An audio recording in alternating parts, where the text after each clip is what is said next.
Good evening. This is the November 15th, 2011 Town of Fairfield Town Plan and Zoning Commission meeting. The meeting is now called to order. First item in executive session under Bills and Communications are the meeting minutes from October 25th, 2011. Is there a motion for those minutes? Motion approved. Thank you. Commissioner Wagner's moved to approve. Commissioner Parker has moved to second. Are there any additions, deletions, or corrections? Hearing none, all in favor signify by saying aye. Aye. Opposed? Abstentions? The minutes are approved unanimously. Next item are the minutes from the November 1st, 2011 meeting. Is there a motion? Motion approved. Moved to approve by Commissioner Wagner, second by Commissioner Alessi. Are there any additions, deletions, or corrections to those minutes?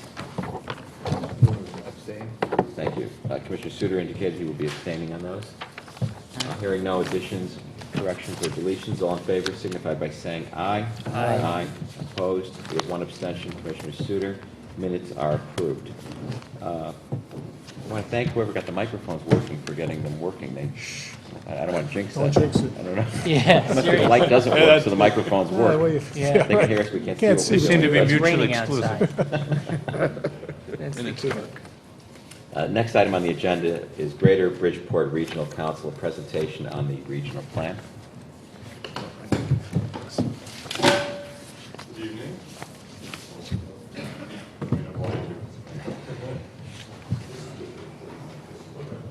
Yeah, no problem. All right, good evening. My name is Brian Medoli. I'm the Executive Director of the Greater Bridgeport Regional Council. And I'm here tonight kind of in a series of presentations that we're doing around the region. Really focusing on some of our current projects and also some organizational changes we've recently undergone, and how that can work to provide better services for the town and for our member municipalities. So just as an overview of what I'm going to speak about tonight, I'm just going to give you a brief overview of about our organization, some of the recent changes we've had. Some of our current projects, they're going to be pretty wide in scope. I'm going to go over the Sustainable Communities Initiative that we're involved in, our upcoming update to the Regional Plan and Conservation and Development, and some of the work we're doing in regards to geographic information systems that could have benefit for the town of Fairfield. And then open it up for any questions and comments you may have. So in terms of our organizational structure, we've recently transitioned from the Regional Planning Agency to a Regional Council. Essentially what this means is our board structure has changed. It was we previously received our policy and direction from a town-appointed board. Now we serve at the privy of the 6 chief elected officials of the region. And really the idea was to provide a more direct connection as we do our transportation policy and land use recommendation process. We are the federally designated transportation planning organization for the region, and we provide regional support for 6 towns, which are Bridgeport, Easton, Fairfield, Monroe, Stratford, and Trumbull. And the way we provide this support is we provide planning services related to a wide variety of areas, including transportation, land use, housing, economic development. But at the end of the day, our bread and butter has always been and will be transportation. That's where the funding comes through. In terms of our new organizational structure, essentially what it created was a council of elected officials. It's a state-mandated structure, and underneath that structure we have essentially 2 separate functions. We have the staff function, which is noted by the Regional Planning Agency, and that's supported by myself and our planning staff. The other function is the Regional Planning Commission, which is a similar entity to this, where we actually hear projects that have or suspect to have some sort of intermunicipal impact. We get referred projects within 500 feet of a municipal boundary, or those that have some sort of generalized, like a zoning text amendment that would affect all over the entire city that could affect adjacent municipalities. And really this process, which Matt Wagner represents you on our Regional Planning Commission, is related to the zoning referral and review process. And the other key instrumental part of this group is to develop the Regional Plan of Conservation and Development and guide that. So where you have your representatives sitting on our Regional Planning Commission, they can represent your interests and cue back to you in terms of updates and things that we're working on. In terms of some of the services that the new structure has allowed us to get involved with, we're working very closely to provide more consultant-style services to our towns. Anywhere from project management to developing your local plan of conservation and development, GIS mapping, demographic analysis, really working to be an extension of your planning departments So as, you see certain needs, we're there. We have, we can leverage the resources we get from the federal level and try to, support the towns. Some of our organizational goals relate back to previous planning documents and our regional long-range transportation plan. Really what we try to do is expand multimodal opportunities with the pretense that they will alleviate highway congestion. The Bridgeport-Stanford urbanized area has been ranked the #2 most congested area in the nation, which is surprising since I come from Los Angeles and I thought we would have been #1, but we weren't. So I guess it's just the length of congestion that you experience, not necessarily the peak flows that you see in Los Angeles or other areas.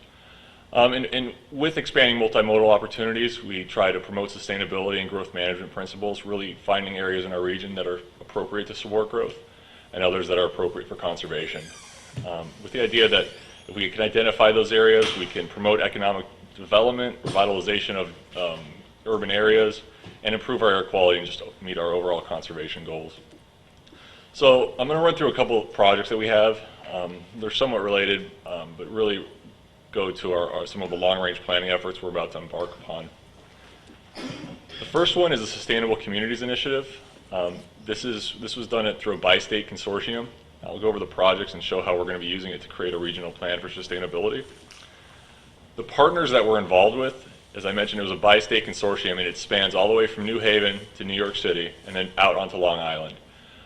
The way it's grouped is there's a regional planning effort, which you see noted in the MPO designation with the larger entities like ourselves, where we're taking a look and reviewing all of our town's local plans of conservation and development and seeing how they align with the HUD principles that were identified through this grant program. This grant program was funded through an unprecedented partnership with federal agencies, including HUD, EPA, and FTA. And really, they identified some livability principles. There's 6 livability principles in total, and really they align very well with our current goals at the regional level, including improving housing options, improving transportation options, and just overall revitalization and economic development. So in order to enact these regional plans that we'll be developing through this grant, there's catalytic projects that have been identified, and they're pretty much related to transit-oriented development style approach. So we've received grant funding to conduct feasibility analyses for new train stations along the New Haven corridor and kind of looking at them holistically to see which one exhibits any sort of fatal flaw, which one isn't maybe the best approach for our collective transportation needs. So they're starting in New Haven. There's a catalytic transit-oriented development feasibility analysis. Bridgeport, the East End development corridor, the East Bridgeport development corridor, there's 750 acres of undeveloped property or underutilized property that could be accessed through transportation investment in that corridor. Norwalk, Stanford, and New Rochelle maintain similar development patterns, and then out in Long Island, they're also looking at, in East New York, they're looking at trying to integrate some transit-oriented development policies. The real key to this entire effort is the fact that it brings together 2 states, because the transportation issues don't stop at the Connecticut border. And being able to work together to try to hash these things out and have a forum for this sort of collaboration has been very, very interesting and very helpful. So this is a project that we're going to be beginning we're going to be hosting some town hall meetings with starting in the first of the year, and I'll make sure to keep you all informed when we do schedule those. The next effort, which is actually it feeds from this effort, because our piece of this is to develop a regional plan for sustainability, which is based on looking at, as I mentioned, based on looking at your local POCDs and seeing how they align with the livability principles and seeing if there's any gaps between that and what policy recommendations we can make to try to address those gaps. That entire process will benefit other work that we're required to do by the state of Connecticut, which is our update to the Regional Plan of Conservation and Development. Just as you at the municipal level are required to update your plan, we need to update our plan. And really what we're trying to do with this is to just support your local recommendations and advocate for them to be consistent with the state's growth management policies. A lot of times there'll be somewhat of a disconnect between that, and I think what it's a product of is just providing that extra guidance to show what the state is projecting to do and how that interfaces with the local recommendations, which is really our role. And that's what we're trying to establish, is guidance for future municipal policy and actions that will hopefully make your local update processes easier. And just as I mentioned, ultimately the regional plan is simply a reflection of your local goals and aspirations. It's just bringing it together and seeing how it interacts with your adjacent communities. And what we did to kind of, we're just starting this process. We didn't want to go down the path and then come to you with our recommendations. We want to, try to involve our local planning and zoning commissions and stakeholders as much as we can. So what we did is develop a survey, which can be accessed on this link, and I could forward this to Joe after the meeting. And it's really just asking questions on, what did you experience during your local plan update? What were some of the things you would have liked to see have been done, or things you expected that didn't work out? And really just to get an idea, so when we're developing our outreach plan and our work program, we have some good input from you to try to make it, work within your process. So the final project I wanted to talk to you about tonight is something I'm actually going before the Board of Selectmen in the town of Fairfield tomorrow night, and that's our regional GIS program. A grant has become available for us to update all our town's GIS layers and their entire system with no match to the town, no financial commitment. But I'll get into the grant later. But first, in terms of familiarity, I just wanted to kind of start at the grassroots and just kind of first say, what is GIS? And essentially what we're trying to do is just really integrate into your local process a computer-based tool for holding, displaying, and manipulating information. As the graphic on the right shows, you have the reality, the actual what is on the ground, and then us being able to digitally represent all of your assets in town, and making that available for all your departments so that they can have a handle on what's going on and they can better plan for their needs in the future. So really how it can help is that almost all municipal functions have some sort of spatial component. It's all related back to a parcel. So you have your land management feature. You have your ability to manage property lines, easements, and right-of-ways. You can track data on land values, taxation. Your assessor's office can link their entire assessed or CAMA system to this product and click on a parcel and get everything they want to know about that parcel, what the town clerk's map was, what's the zoning, how what you could scan in the plat maps to show where that's located, so you don't have to go digging through files, as you try to interface with your clients or the town residents. And it allows you to do another analysis, so like proximity of land to other facilities, and the list really goes on. And it essentially works by creating a platform. And the platform is there to support municipal services. So you could have all of your town departments linked in, dumping into the one database. So you have one town, one database. So everyone has a centralized source for information. So your assessors, engineers, town clerks, building, public works, planning, and it can even be projected, because this is a web-based platform, to town residents. So it limits their need to come to the town to get information on their property if the town so chooses. And really, it's just bringing it all together, so they have one source to dump all of their information and make sure that, it's consistent and verifiable. I did prepare a link to show you what it could look like. Unfortunately, this requires internet connection, but I can send this link to the town as well. This was something that was done in the Northeast Council of Governments, where they received the same funding in 2007. And the person that developed this site is actually now working for us at our office and would be, instrumental in this project. And the project comes out of the Regional Performance Incentive Program. This program was designed to achieve cost savings through the provisions of some sort of regional shared service. The most successful are GIS initiatives, because the idea is, rather than having 6 redundant systems, so you have 6 towns providing 6 GIS, GIS servers, developing 6 different systems, you have one system that can be shared among everyone, because the technology is there, so you don't have to all support it on your own. So, essentially lowering the cost for all of the towns. It was developed out of the Regional Performance Incentive Account, which is comprised of funding from the recent hotel tax and rental car tax, the transient taxes that were just recently assessed, the new governor's initiative. It's open to regional planning organizations, and applications are due by December 31st. As I mentioned, there's no financial commitment to the town, no match requirement. The only thing is we need to go and solicit resolutions of endorsement from every Board of Selectmen or Town Council, which has been a fun process, to say the least. So yeah, that's pretty much, we have a lot going on, and I just wanted to come before you and let you know before we go too far down the path, and then offer time for you to ask any questions or have any comments. Just a quick follow-up to what Brian. Yeah, I mean, as you know, the Greater Bridgeport has been very much involved with our master plan of conservation development for this part. As a matter of fact, our current one was edited as required through the Greater Bridgeport. As of right now, they've already updated. If you remember our plan, it's basically 2 portions. One is kind of a snapshot based on most up-to-date census information. And of course, there are policies and goals. That first part has been brought up to speed through the Greater Bridgeport. So that's completed. And as you know, we just recently completed a major portion of our plan of conservation development for our Commerce Drive area, which is going to be integrated, which they will have copies of. And the GIS information, as Brian probably knows, will be finding out. As you know, we do have it now, but it is just for our own community. It'd be great to have the link between the 6 regional partners. So that's where we're at right now with the Greater Bridgeport and the Plan of Conservation Development. Are you able to provide, He has the password for the Wi-Fi. How to fill it out.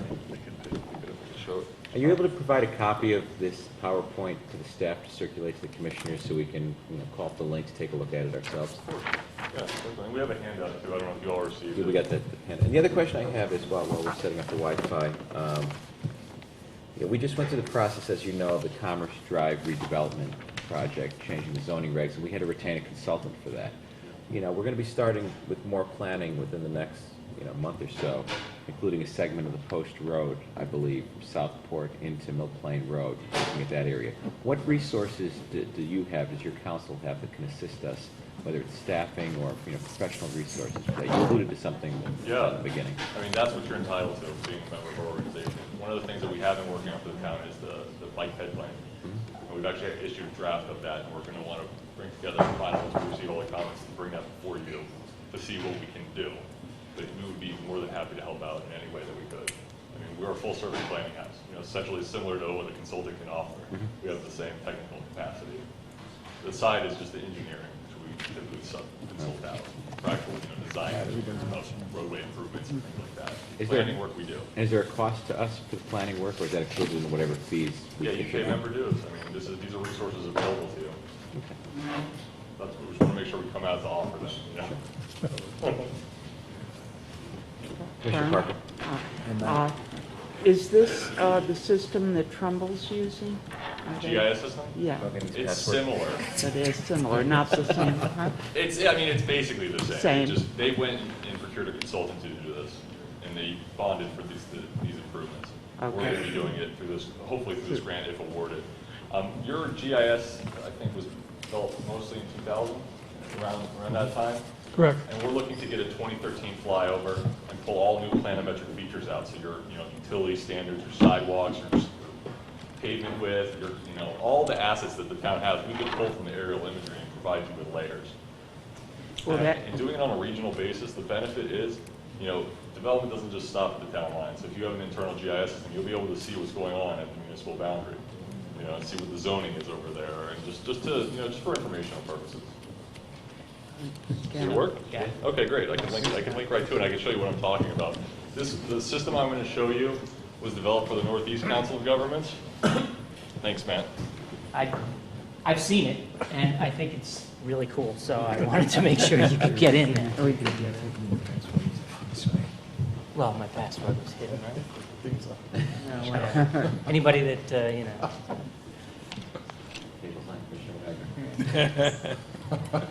it's for a public service. Matt, deniability for anything. Just say town hacked. Brian? Yeah. Will it eventually tie into an open data system with other municipalities? That's the idea. Yeah. Okay, so what you see is just a standard interface, and this can be customized with any sort of branding that you want, whatever functionality you like. It can be even town specific. These aren't hard to create.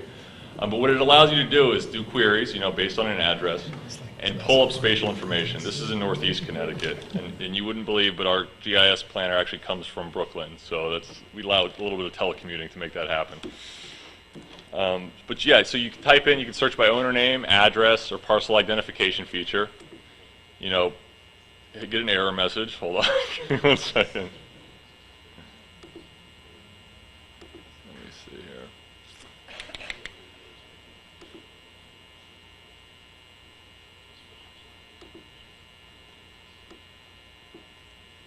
Let me see. I apologize for having. Let's see. Let's go to.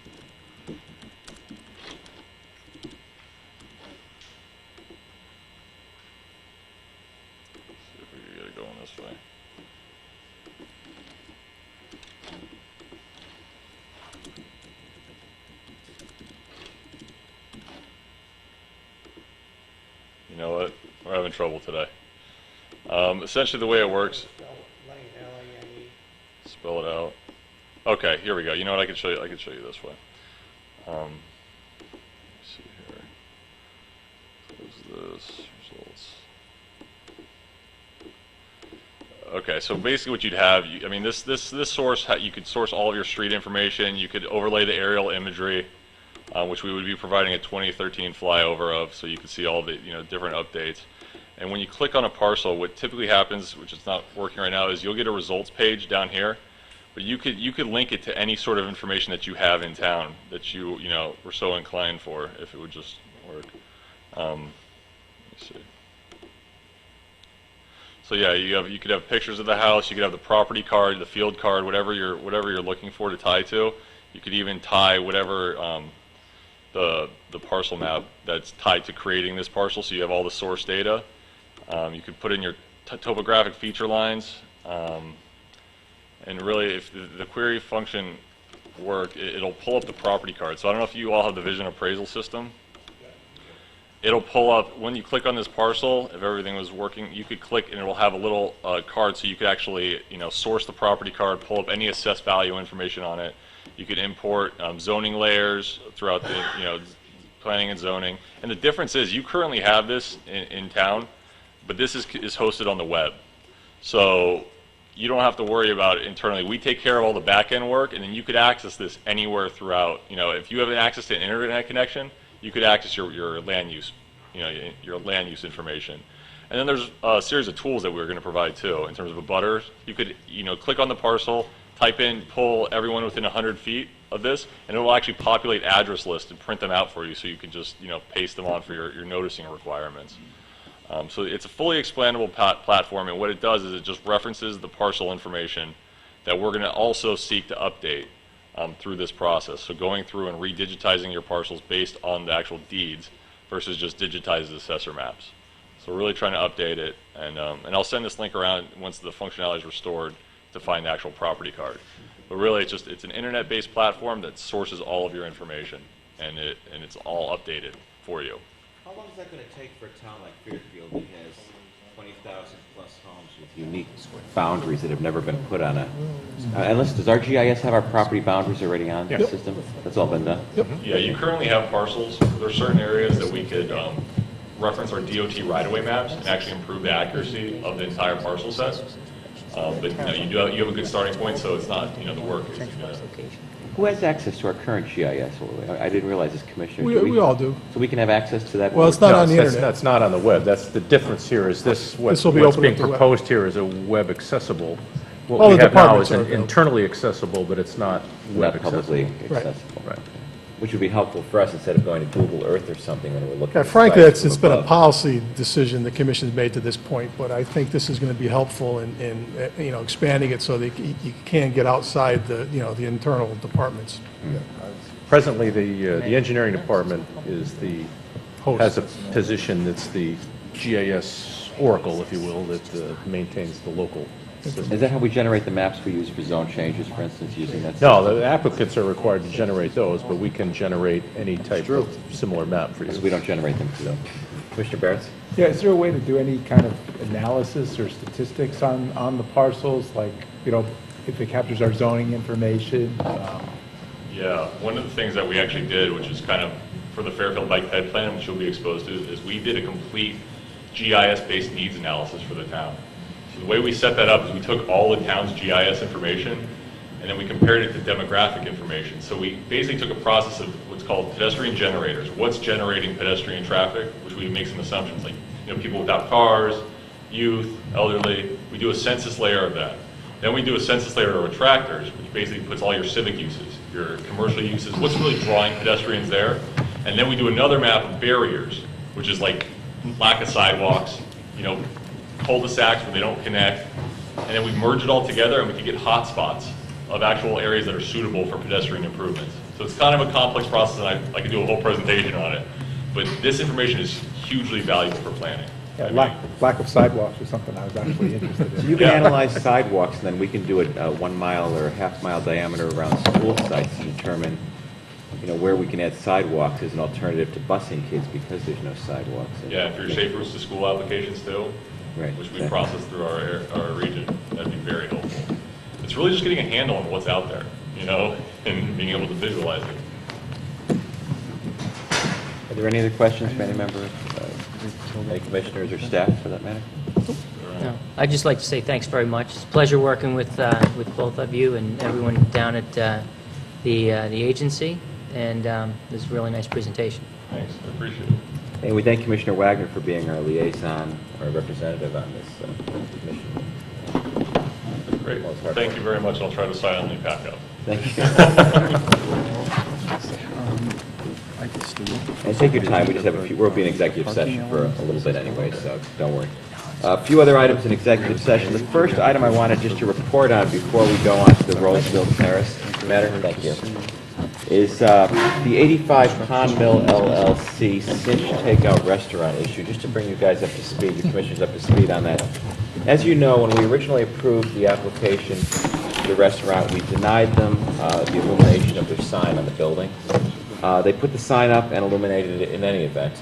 Came back to us and asked us a second time if we would allow, since the sign was up and since it had illumination, if we would allow it to continue to be illuminated basically until closing hours, 7 p.m. Tuesday through Friday, 5 o'clock on Saturday. A few weeks ago, I guess actually it was in October, we voted no, no illumination of the sign. Since then, a number of us have noticed the same thing, and that is the wall sign not only remains illuminated despite our specific instruction not to, it's illuminated right through the weekend, right through the night. It's not shut off at all. I've discussed this with the staff, and I've received the emails and photographs sent by the commissioners. And just to let you know, the staff has sent out a letter last week to the applicant, Mr. Russell, indicating to him that there's a zoning violation, and if it's not terminated immediately, we're going to begin formal enforcement proceedings against them. As of last night, the sign was still illuminated all night. So the staff is prepared and will take the next steps legally against them, since they apparently don't understand what no means. So I just want to update all of you and thank you for keeping us, the staff, informed of that violation and sending in those emails. Next item, 295, 298 Roseville Terrace. That's a request of Attorney Fallon for a 90-day extension of filing of the final subdivision map. This was a two-lot subdivision approved back in August, in May. This would be the second and final possible request to get this map recorded, which would extend their final timeline to February 18th.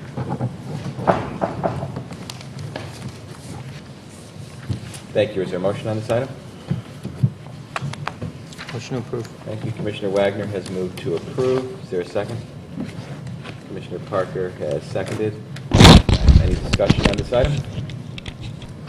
Hearing none, all in favor of approval of the request for a 90-day extension of filing of the final subdivision map, signify by saying aye. Aye. Opposed? Abstentions? Item passes unanimously. Next item is 160 Woodrow Avenue, request of Harbor Homes LLC for a 50% release of a $25,306 bond pertaining to subdivision improvements in a B zone. This was a two-lot subdivision on Woodrow Avenue in Southport. The applicant had requested 100% release, and we copied you in your package with the engineering department report saying that they have some items are done. There are a couple of housekeeping items that remain to be done, but rather than 100%, they are recommending a 50% release of the bond at this time, so that is what we are recommending, is a 50% release, and then we will revisit this when the other items on this punch list are resolved. I think there's a motion on this item. Motion to approve. Thank you. Commissioner Canale has moved to approve. Commissioner Wagner second. Any discussion? Yes, I have some. Barris? I mean, I don't know the exact percentage. To me, it seems like there's a significant amount of work left to do for a $25,000 bond. I mean, trenches need to be repaired, site stabilization needs to happen, they need street trees, concrete monuments, a trench drain. I mean, I guess the engineer's somehow coming up with 50%. It seems like there's a lot of work left to be done, and I almost don't see why we should give them back any money until they get some of this stuff done. I mean, maybe it is 50%. I don't recall exactly what was required. Seems like a lot to me. Yeah. A lot of the money that's entailed in that 25,000 is on-site detention for roof leader, drainage, and so forth, which has all been installed. Okay. One of the homes is actually completely done, sold, occupied, finished. It's the last lot that's needs a little work yet, but, we can hold this over to the December meeting if you're inclined to do that and see what kind of progress they've made, but. I mean, I would agree with Commissioner Barrett. I was going to vote no. I think it's just too much work to give them any money back at this point. And, we're leaving them $12,000. Is that enough? I don't know. 25 is more of an incentive to do what they're supposed to be doing. Yeah, well, how long has it been, held open? How long has the work been going on? Are they delaying? No, I don't think there's any delay. There's some settling, obviously, there's some remedial work that needs to be done, and other work that just has yet to be done, so I don't think there's been any undue delay, and I don't see any reason why they can't accomplish a good majority of this punch list between now and the next meeting. All right. So should we, rather than deny it, just simply move to hold it in abeyance until the next meeting? Someone could table it, we either postpone it to a date certain, the date certain being the next meeting, or just move it to be laid on the table until we take it from the table at a future date. It may make more sense to postpone it until the next, next meeting. And then we can always review it in the next meeting and See postpone it again if we they've need done to. anything, and if they have, and if they've substantially complied, or maybe we just deny it then. That's fine. That makes sense. All right, Is there Mr. a- Chairman, let's go ahead and I'll move that we lay this motion on the table. Yeah, we're not Table, postponing. not table, is that all right? We can pick it up? That's fine. There's been a motion to table this by Commissioner Kennelly. Is there a second? I'll second that. Commissioner Wagner has seconded. Any discussion? Hearing none, all in favor of tabling this item, 160 Woodrow Avenue, request of Harbor Homes for a 50% release of a $25,306 bond pertaining to subdivision improvements in the B zone, signify by saying aye. Aye. Opposed? Abstentions? Item is tabled unanimously. Next item, under old business, 4185 Blackrock Turnpike. There's actually 3 items, A, B, and C, on the agenda. The first, and what I will do is I'd suggest that perhaps we have a motion to... A and B. Zone change first. I guess we really should take them out of order, beginning with the zoning regulation amendment B, because if the zoning amendment does not First one fails, then they all. pass... Then there's, well, Let me see something. Yeah, the first one, we have to do the first one. the One zoning. and two are. Zone Right. change. And on one and 3 is dependent on 1 and 2, and we probably should take up in the order presented, I guess. Yeah, So that's A number first. 1. Because if we don't establish a neighborhood design district, Then they the can't- 2 will have to fail Right. under this I think the application. zone change. So let's start with number 1, 4185 Blackrock Turnpike, application of New Way Associates LLC to establish a neighborhood design district on land presently zoned residence AAA zone. Public hearing October 25th and November 1st. We have until January 5th, 2012. Is there a motion on this item? I'll make a motion to deny, Mr. Chairman. Got a motion to deny by Commissioner Kennelly. Is there a second? I'll second it. Commissioner Barrett has seconded. Just before we go to staff for the presentation on this, I would note that Commissioner Suter, you've listened to the tapes on this, the record on these November 1st date.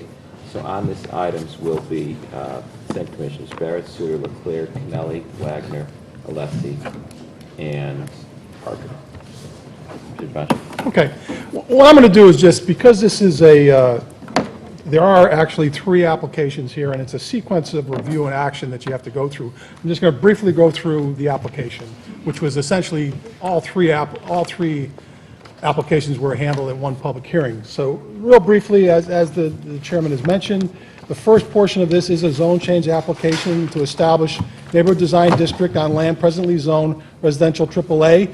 And I'll get back to these, but what you have are your, based on the state statutes and legal actions that define those statutes, there are findings that this commission has to review whenever reviewing a zone change application. I'll go over those real quickly in a few minutes. And also, that was brought up at the hearing, there's a notice requirement under section 25814 that we have to talk about a little bit, about there being a discrepancy there.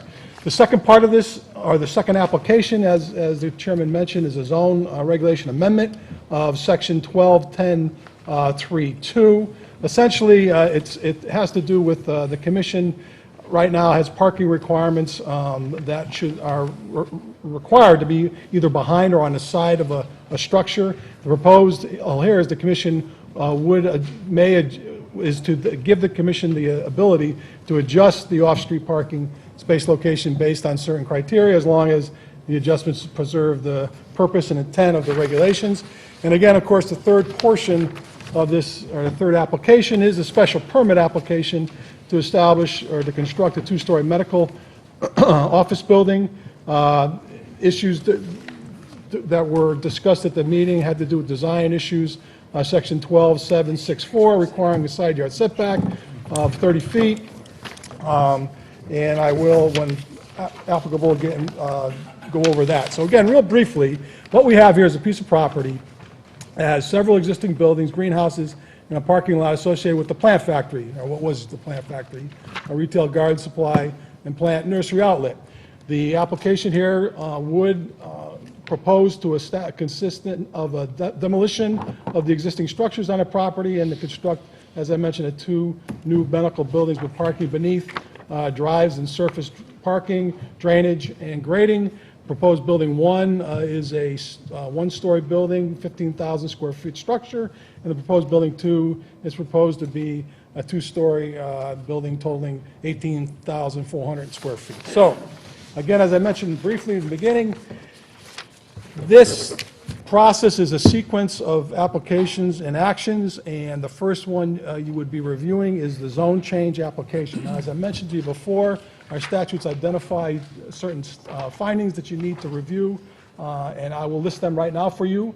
Number one is the commission must find that the proposed application is consistent with the plan of conservation and development.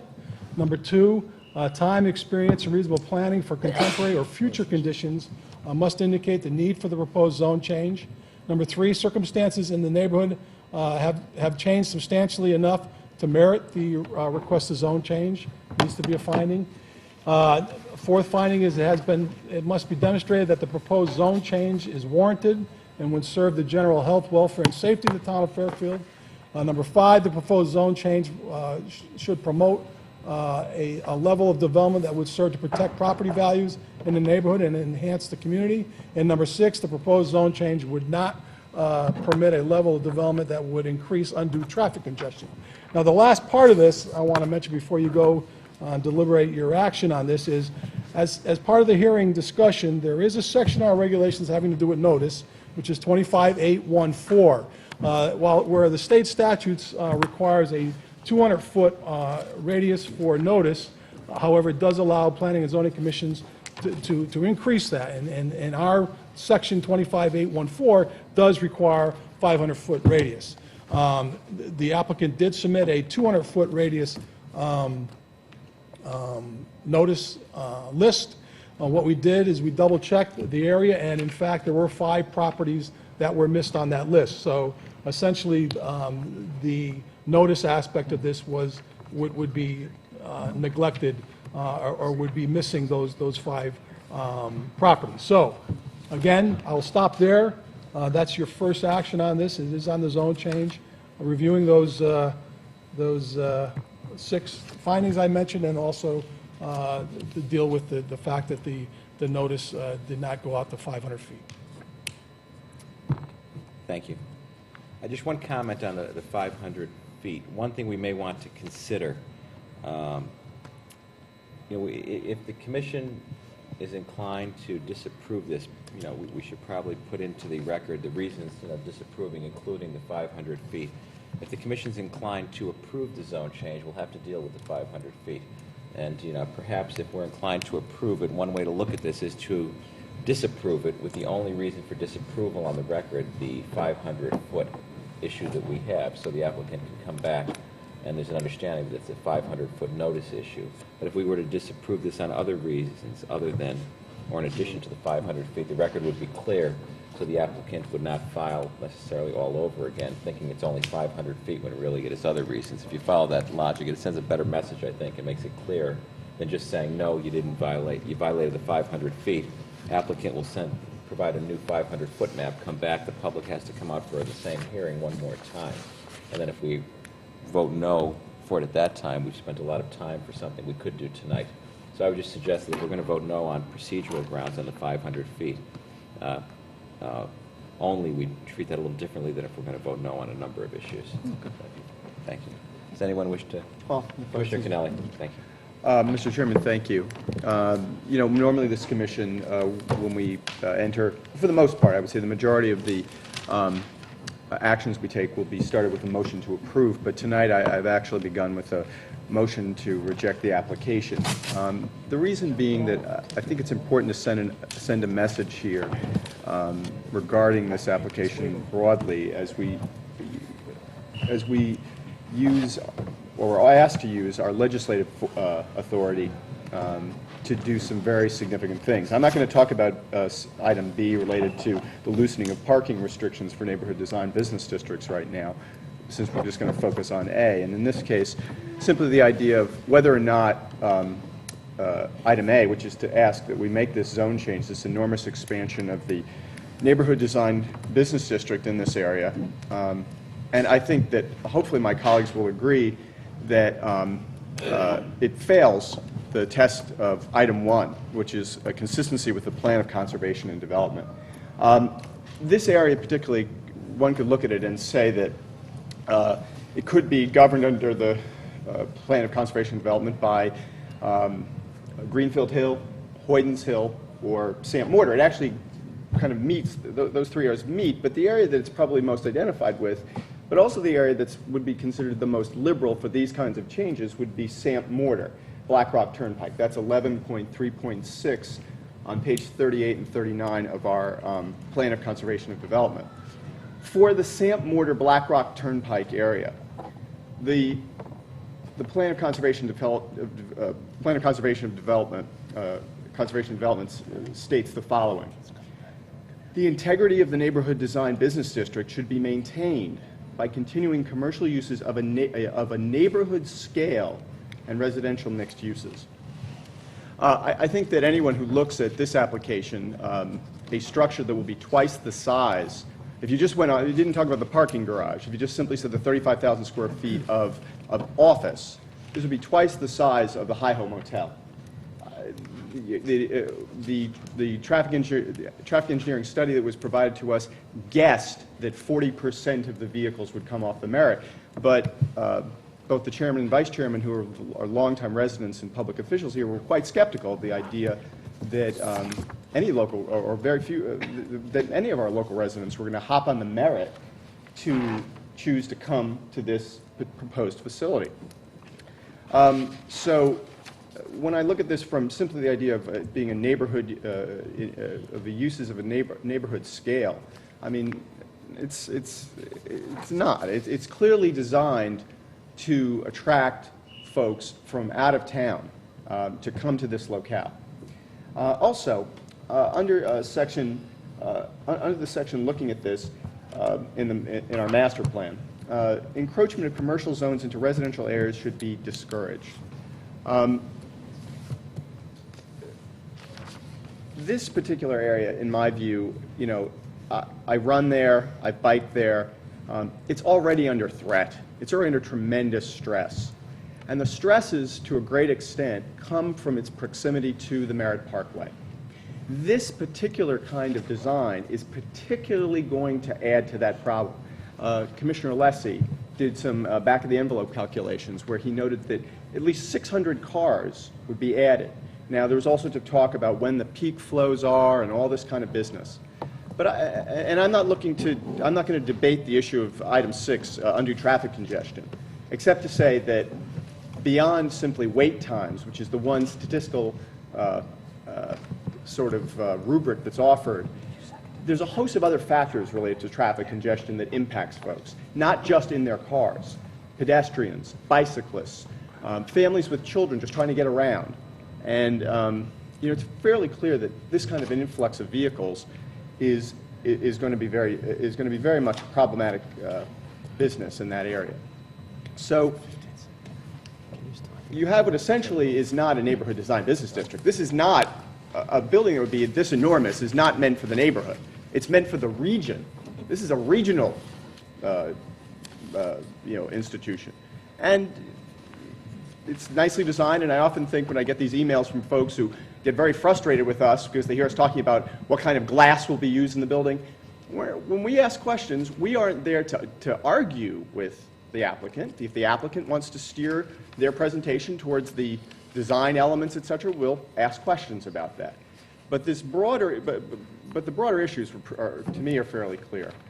This doesn't remotely meet the consistency with the plan of conservation development.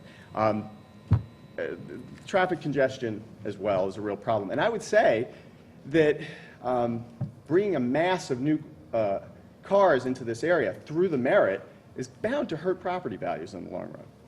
And finally, the applicant, counsel for the applicants said at one point in the presentation, be sure to put your planning hat on. Now, I felt particularly aggrieved when I heard that because that's an expression that I first heard from Barbara Finley, a former commissioner on this, former member of this commission.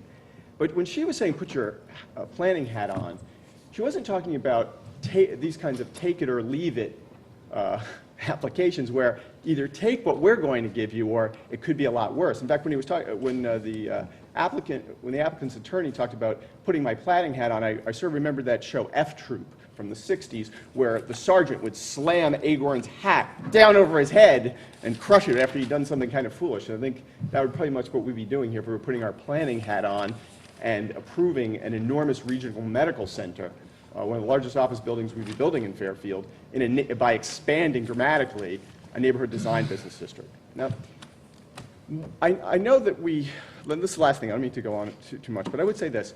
For those folks who want to kind of break this down to just the narrow scope of what's here now, I would just say that we are using our legislative capacity here. And there's no precedent the way that there's precedent in a court of law. Clearly, once the example has been set that you can massively increase the size of a neighborhood design business district to incorporate the need of an applicant who wants to build what essentially is a regional medical facility, well, you can kiss goodbye what a neighborhood design business district is going to be. You're going to have people in here looking to quadruple, triple their neighborhood design business districts and give us whatever. There was a lot of issues raised about what could come here. Well, what could come here is still left to the owners. And I would only say to the owners, if this particular application fails, we're all struggling. There are 4 houses on my block. No one can sell. We're in tough times.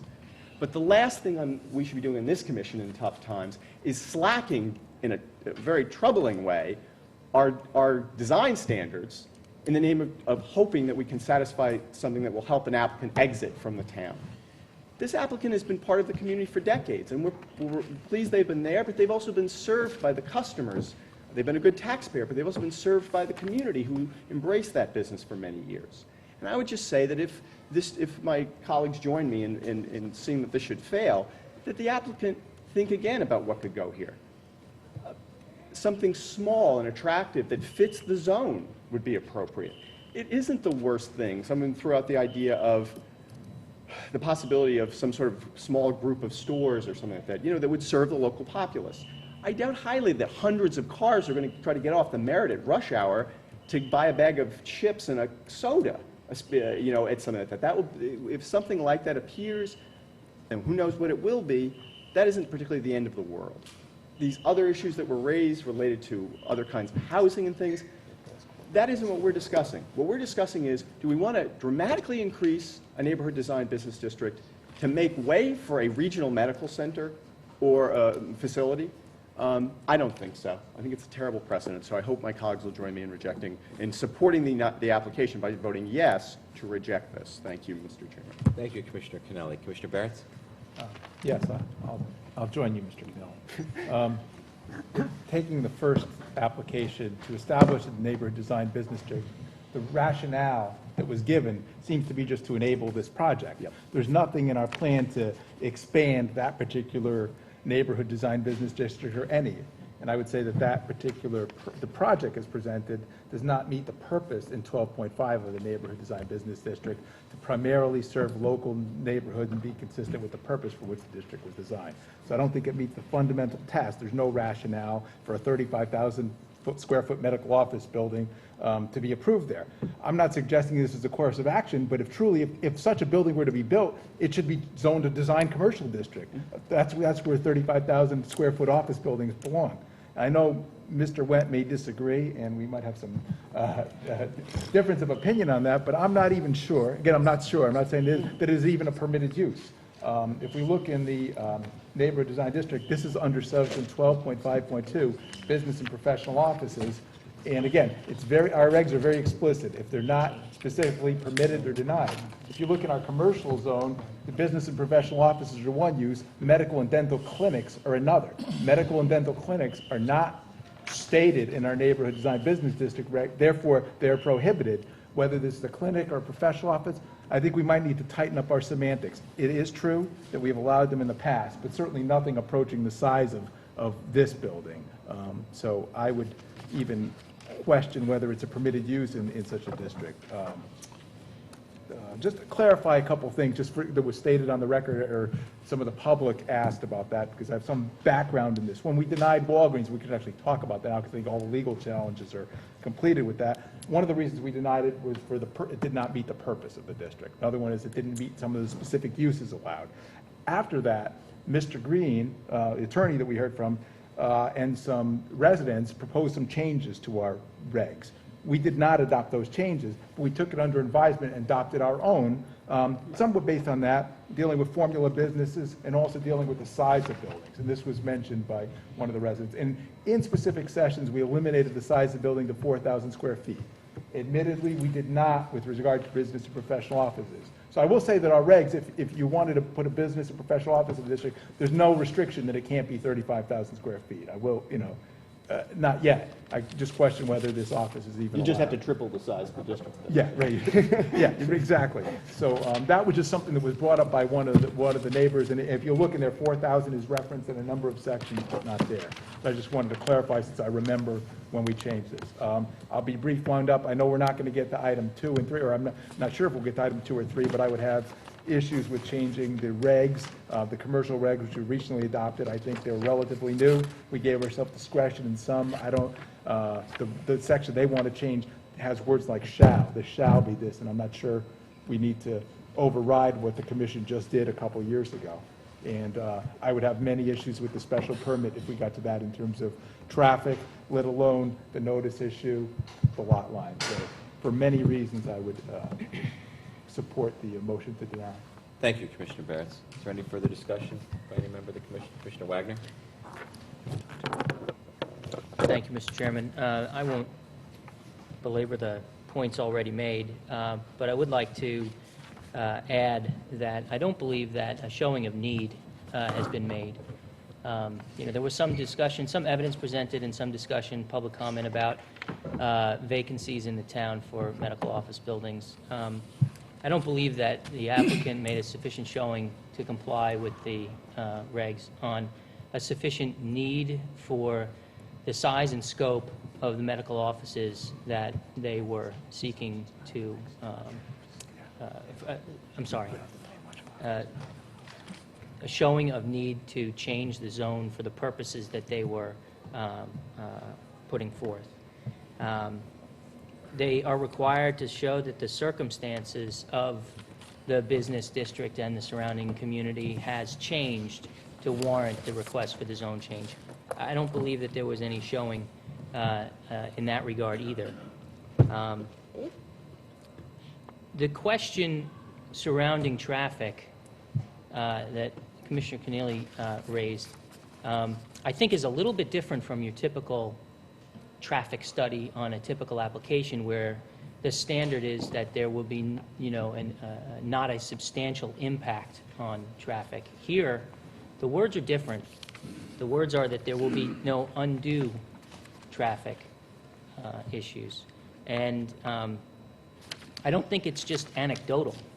The number of cars, the configuration of this particular exit off the Merritt and at Congress Street, the layout and the contours of this particular section of our town. And I do believe that if this zone change were to go forward for the purposes that are espoused in this application, and that in fact this was to be built, that there would be undue traffic issues. I also think that there would be substantial traffic changes, but that it would be undue traffic issues. So, you know, I really think that we look at each one of these different standards separately, and I don't believe that that they have complied with the standard. Thank you. Commissioner Suter? Yeah, I generally support the comments made by my fellow commissioners, which cover many, many issues, which I think are pretty clear and indicate that we should deny this application. And in particular, focusing on this particular location, it's almost a unique location in town in that it's right on top of not only AAA residential land, but that land itself quickly changes to a very low reservoir and heavy woods. It's really almost a rural part of the town.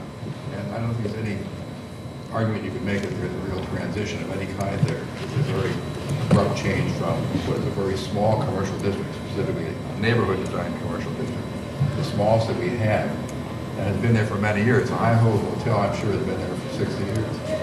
And the nursery has been there for at least 35 years. And before that, it may have been just unapproved land for all I know. But in any event, I don't think time and a change in circumstances indicate any need for a change in that location. It is and should remain a small neighborhood design commercial district. And if you read the regs on neighborhood design commercial districts, the intent of the drafters is clearly that buildings larger than $4,000 should not exist there and really should be discouraged. Mr. Barris has pointed out that there's no specific square footage limitation on professional offices, but he's also made the argument that this could be considered a medical clinic and therefore doesn't even fall into that. I think that building a 35,000 square foot office building on this location, in addition to all the traffic problems that it would create, would affect the property values of the nearby property owners. 47 of them live in Greenfield and said they oppose this particular development. So I think for those and many other reasons we should deny this. Thank you. Commissioner Wagner, again, wanted to add something. I believe. Sorry, thank you. I wanted to make it clear that I do support the other comments that have been made. I didn't want to reiterate, but specifically that there is no support in the plan of conservation and development, as Mr. Keneally took pains to point out. The other thing that I neglected to mention was this not so thinly veiled threat that was made directly to us, that if we didn't approve what was being presented, that we wouldn't like what we would see developed on this parcel. And I just wanted to note specifically that, you know, I didn't like that at all. I think it was inappropriate. The owner of this parcel is free to develop however he or she, just as any other parcel in town, so chooses within and consistent with our rules and regulations. And I just wanted to voice my specific discontent with that aspect of the presentation. Thank you, Mr. Chairman. Thank you, Commissioner Alessi, and then Commissioner Parker. Thank you, Mr. Chairman. I basically went through this whole thing looking at Mr. Galante's traffic study and also going through the area a lot. And on page 12 of his report, an overview of the accident conditions described above that are high accident locations at Congress Street, Merritt Parkway, northbound off-ramp, and at the Congress Street, North Merritt Parkway, southbound off-ramp. In his 36-month study, he's had 57 accidents at this intersection. A lot of them, he says, are rear-ending. Not to mention, within 100 yards of this proposed driveway is 2 bus stops. And this is also going to cause pedestrian traffic across Blackrock Turnpike, people who may park at the hotel. And this is a real bad intersection. People know how fast cars come down Blackrock Turnpike.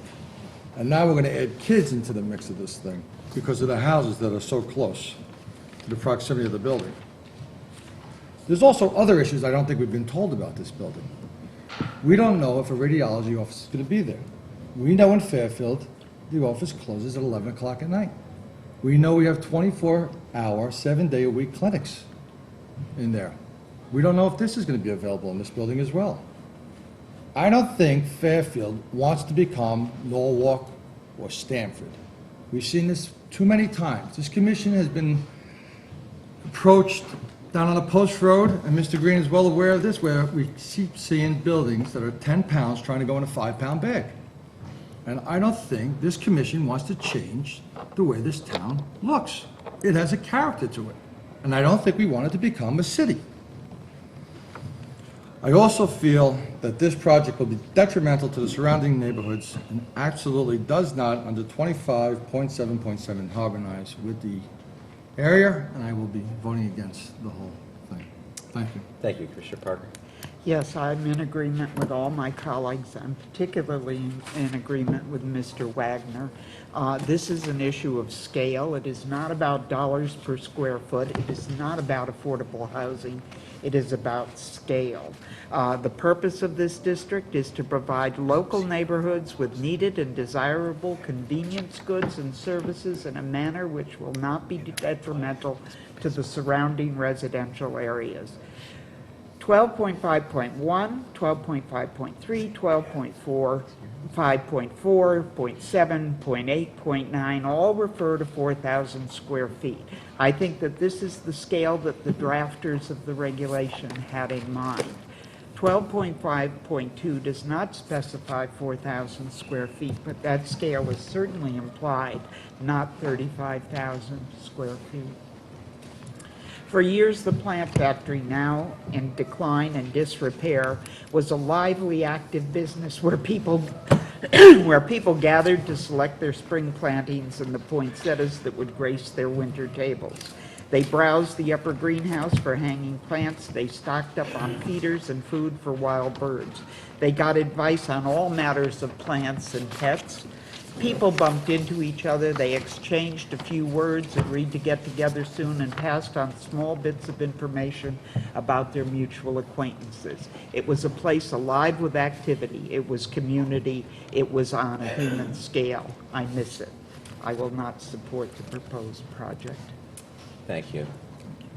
Just wanted to add quickly, one more thing, I'm sorry, I don't mean to pile on, but just with regard to the traffic, I know we didn't get, but I agree with Mr. Alessi too, and looking at the traffic was very interesting. There's a lot of information in that traffic report, and Mr. Galante does a good job, he follows all the correct procedures. There's a lot of information that shows that it's going to increase traffic by what we could determine significantly or undue. I recall some of the delays going up by 11 seconds, and as he pointed out, you know, that level of service is just basically where you were within that range. It's not, you can't just look at like the letters, so you say, we could look at all the delays and say, do we think that's a significant increase? I think there's a lot of data there. There was accident data there too, so you know, I mean, I applaud Mr. Galante as a traffic engineer, but I think even in the future, we need to look at his report, and sometimes we can draw our own conclusions. Obviously, if he's up here representing the applicant, he's not going to come out, if his conclusion is that there's a significant increase, he's not going to get up to the microphone. Well, Right. So, I mean, I think we look at the facts and we decide. Right.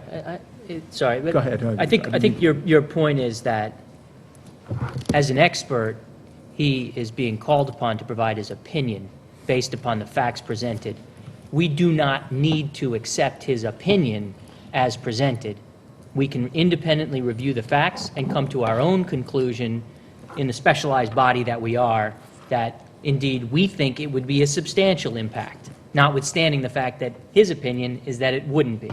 right? Exactly what I meant. Thank you, Mr. Wagner, for restating that. And the second point I'd make, and I'm done after this, is the only drafters left from these things are Mr. Kennelly, Mr. Jacobs, and I. I think we're on the commission in 2007 when we adopted this. I can't even remember why we skipped that section for the 4,000 square feet. I remember, I can't remember whose idea it was, but we did add that 4,000. I can't remember why, but it was definitely to try to decrease the scale of, any large buildings going into these things, and to be small uses, consistent with the uses that would serve primarily the neighborhood. Thank you. I would just add one additional point. I agree with what my colleagues have said regarding the denial of this. I'd also add that section 25.8.1.4 was not complied with in my point of view. That's another reason this should be denied, among the other reasons. And specifically, we all moved to Fairfield for a reason. We liked Fairfield. We liked what we saw. That's why many of us moved from other towns over the years and raised our families in it and are still living here. If I wanted to live in Bridgeport, I would have bought a house in Bridgeport. If I wanted to live in Westport or move to Westport, I'd move to Westport. But I don't. I like Fairfield. I like the zones. I like the neighborhoods. And I think there's no reason to be changing the regulations. And I don't see how, in this case, we can possibly make all 6 findings we need to make to change this zone. What circumstances have changed substantially? How is this protecting the property values? Yeah, my property values are protected, but how about those people that live on Blackrock Turnpike, all those houses up and down Blackrock Turnpike in this neighborhood, or all those houses on Burr and Congress that people are going to be traveling, or Bronson Road to get to this regional facility? I don't see how we can how this could possibly be good planning, other than for the person who owns the property. Good planning for them, but not for everyone else. This is a neighborhood design district. We put them in for a reason. We like them for a reason, and we continue to keep them for a reason. So those are just some of the reasons why I would also move to. I'll vote in favor of the motion to deny. So if there's no further comment, I'll call for a vote, and just remind you the motion again has been made to deny this. So a vote in the affirmative is a vote to deny the application. So hearing no further comment, all in favor of the motion to deny signify by saying aye. Aye. Opposed, abstentions, so this item is denied unanimously. We'll next go on to the next 2 items. The first is zoning regulation amendment, application of New Way Associates LLC to amend section 12.10.3.2 of the zoning regulations, public hearing October 25th, 2011. And November 1st, 2011, expiration date January 5th, 2012. Same commissioners are present and eligible to vote. Is there a motion? Motion to deny, Mr. Chairman. Commissioner Kennelly's moved to deny. Is there a second? Commissioner Barrett's has seconded. Any discussion? Mr. Chairman, I would recommend you would mirror the 6 findings Yes. in the negative for your reasons for denial. Yes. I think we can leave it at that. And Commissioner Kennelly, I'll state for the commission for the same reasons that have been stated on the record in connection with the application to establish a neighborhood design district previously discussed. Those are my same reasons for the denial of this zoning regulation amendment. Is there any further discussion by any member of the commission? And again, before I call for a vote, I remind you that a motion in the affirmative is a motion to deny this. All in favor signify by saying aye. Aye. Opposed, abstentions. Item is denied unanimously. Next item, 4185 Blackrock Turnpike, special permit application of Fairfield Gateway LLC pertaining to the construction of a 2-story medical office building. Public hearing October 25th, 2011, and November 1st, 2011. Expiration date January 5th, 2012. Same commissioners present. Is there a motion?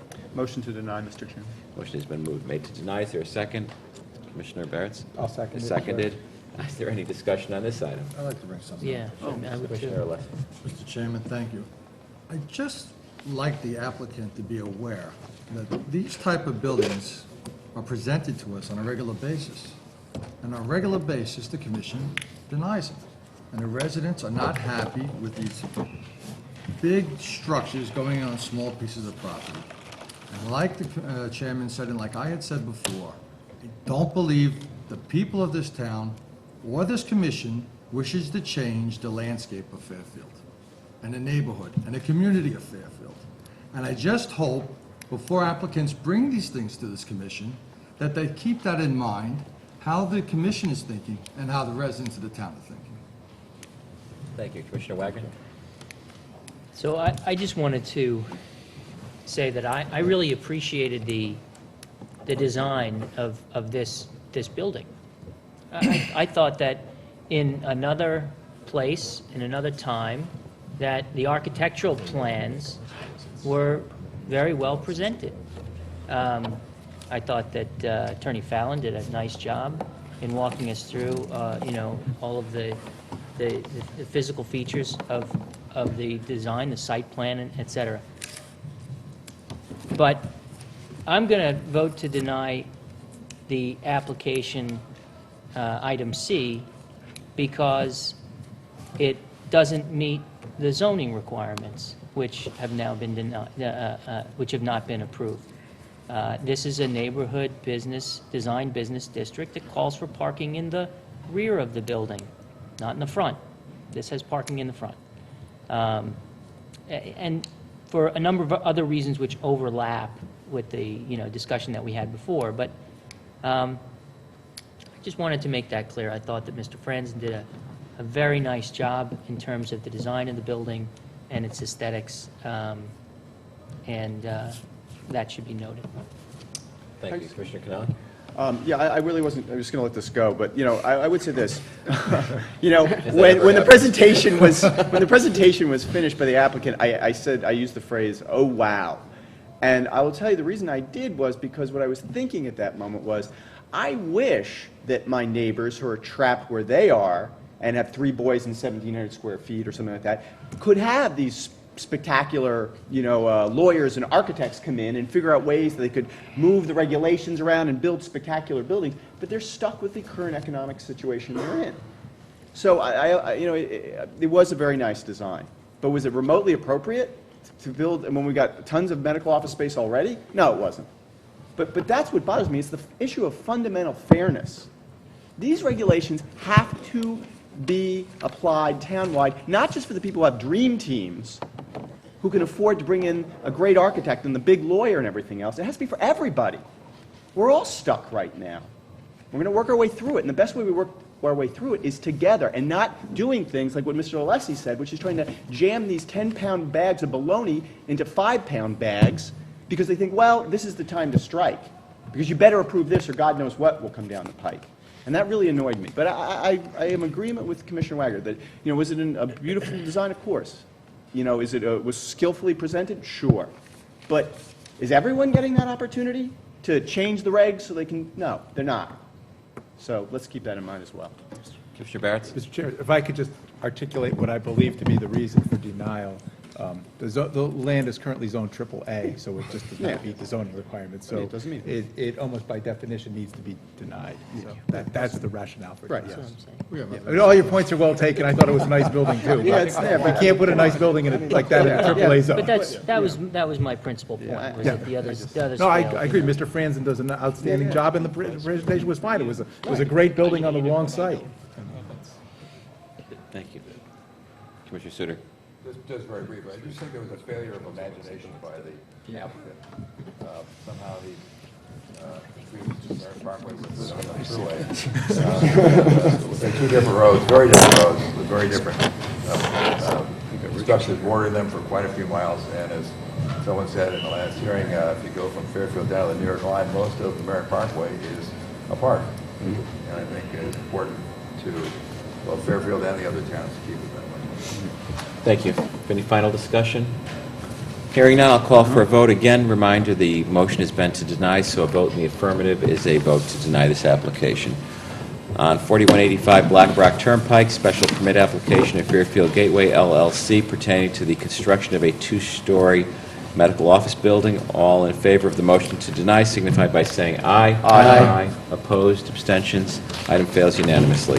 Thank you. At this point, we will stand in 5-minute recess to reconfigure the room for a public hearing. We have one item on public hearing, 2221 Cross Highway, Wellington Drive, re-subdivision.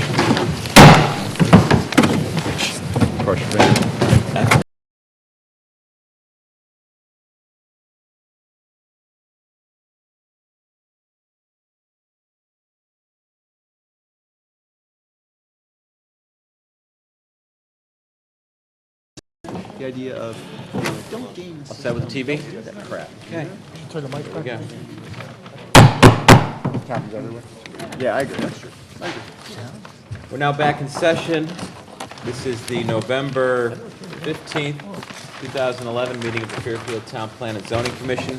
Public hearing is beginning. We have one item on our agenda for public hearing this evening, 2221 Cross Highway, Wellington Drive, a re-subdivision application of Luis and Darren Antel for 2 lots in a AAA zone. Before we go to the applicant, just for the public who's here, let me explain how we'll proceed tonight.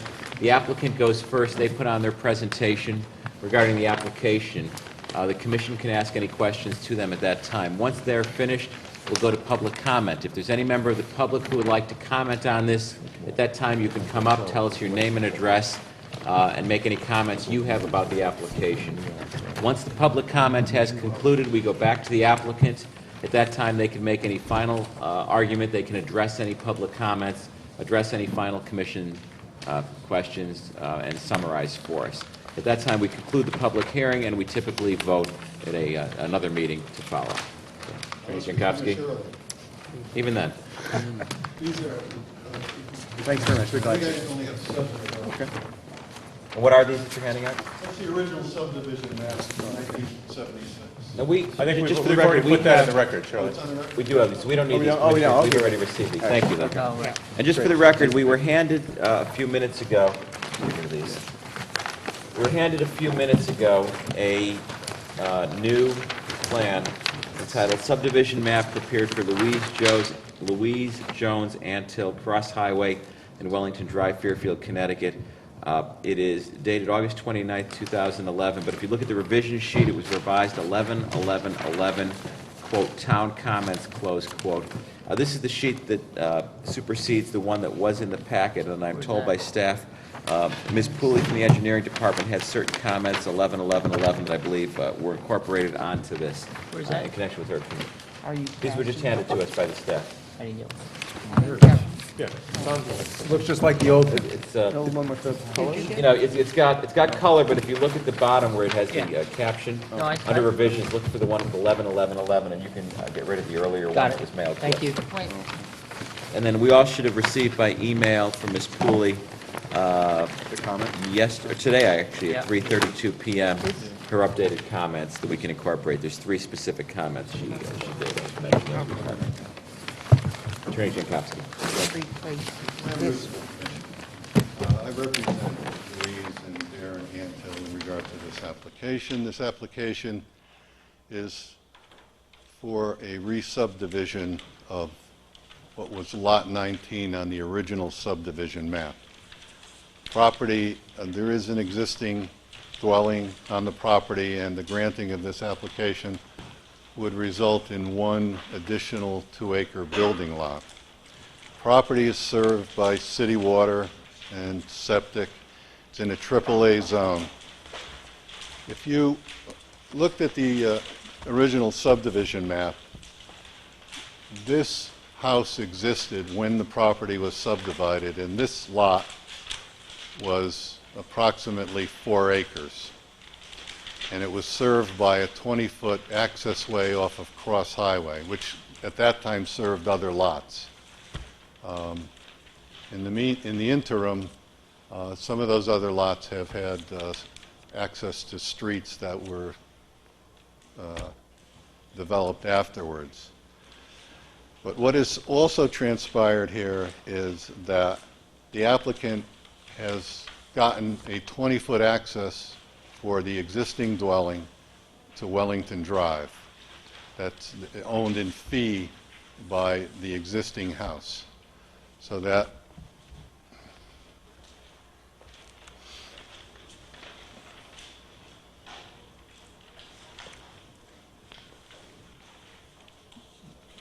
this 20-foot access way was separated from Lot 16 on the original subdivision map, so that the existing house would now exit onto Wellington. And that driveway has been installed, and the map has been recorded on the land record, so that has been accomplished.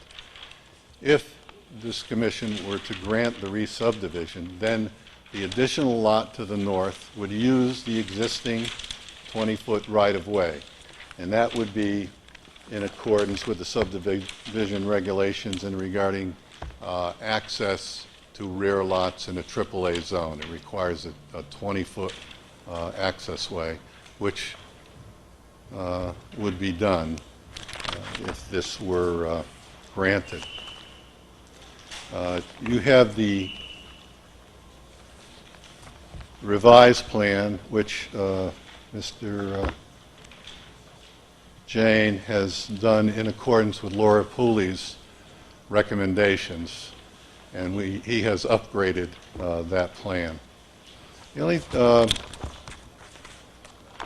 difference is, for clarification's sake, there is a garage on the existing house that is close to the property line on the east, and that obviously is pre-existing, but it is our intention to take that garage down and move it. And if it's moved, it will be moved 30 feet away from the property line. So in effect, we certainly comply with all of the regulations in a AAA zone. We have access like 20 feet out to public highway for each lot. And there are no wetlands on the property. Coincidentally, I believe they signed off on it too.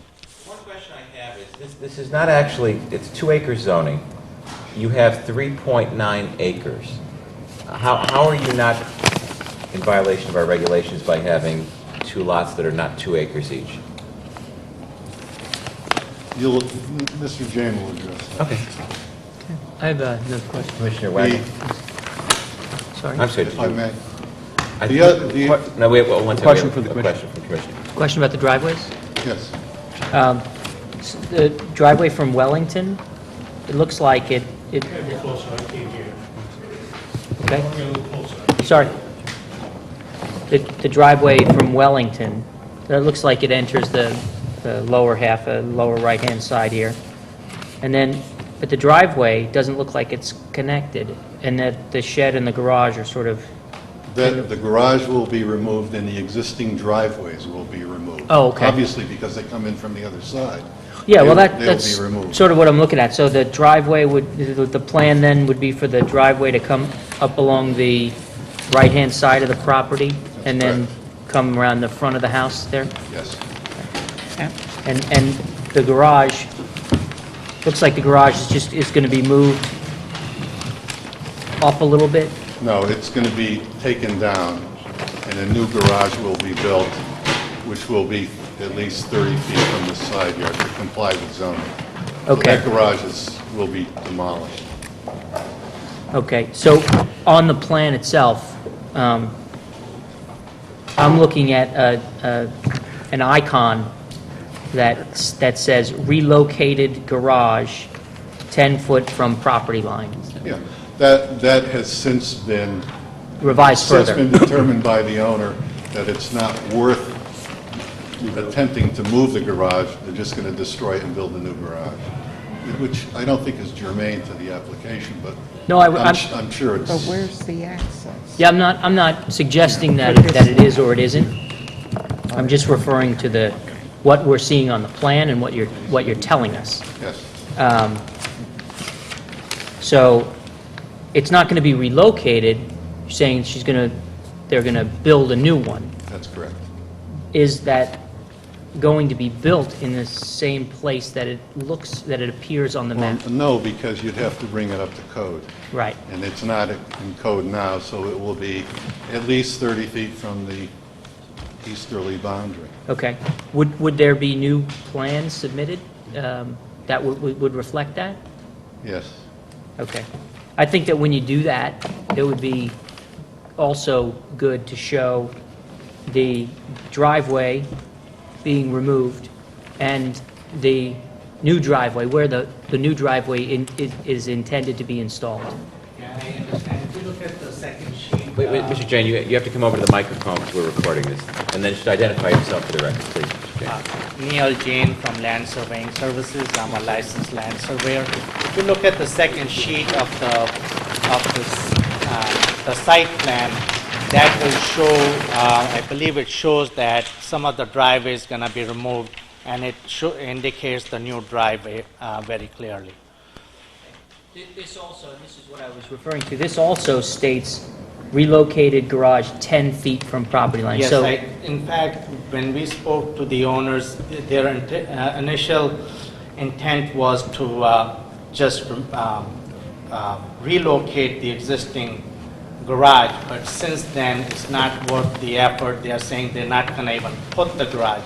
I don't even know what they're gonna do, but it's gonna be the code compliance, whatever it's gonna be. All right, and it looks like the driveway goes over the shed as well, so that's why I asked about removal of the shed, because you say move the driveway, but you don't say move the shed, and the Right. driveway goes right through the shed. I understand that there's not gonna be any garage, and the drive is gonna go where the existing garage is. Okay. And connect to the existing driveway where it circles around. Got it. So the existing driveway is not going to be completely removed, it's just going to be augmented a little bit to, Right, existing driveway will be removed in the new lot, where the new lot is.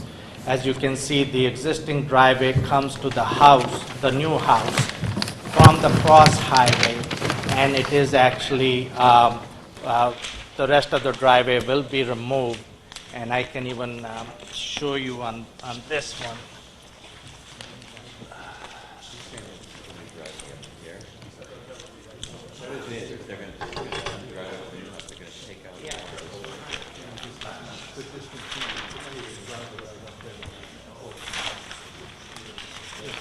I think now they go in like this to get to here. okay, all of that To get dotted there. line is not going to be discontinued. Yeah, The new rest will be abandoned. like that with the blue lines. But If you look at the site plan of this says relocated. the sheet 2 of 2 is the site plan, and it clearly marks discontinued existing driveway where the new driveway comes to the house. After that, the rest of the driveway will be discontinued within the new lot, Only on that lot. only on that lot, yes.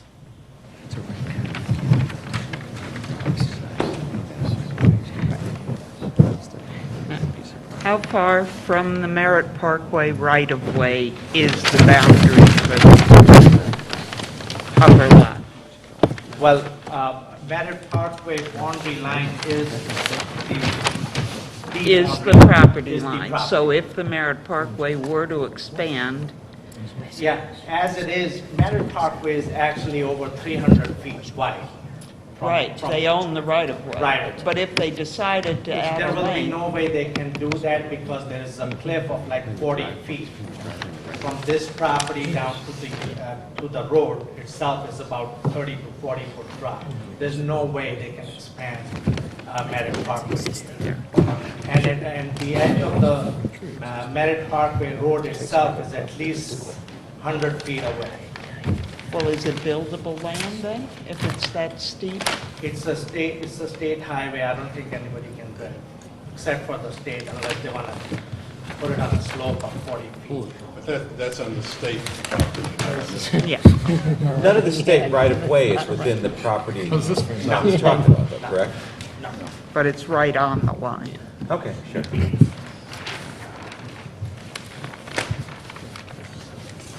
Well, I just have one more thing.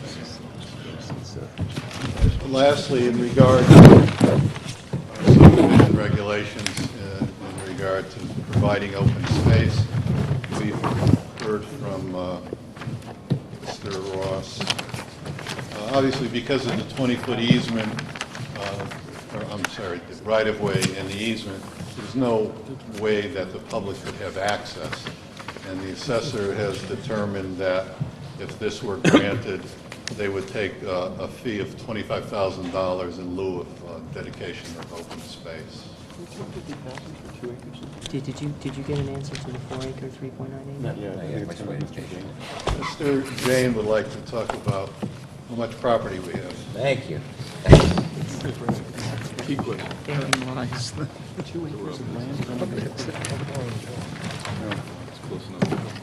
It's the opposite side, right?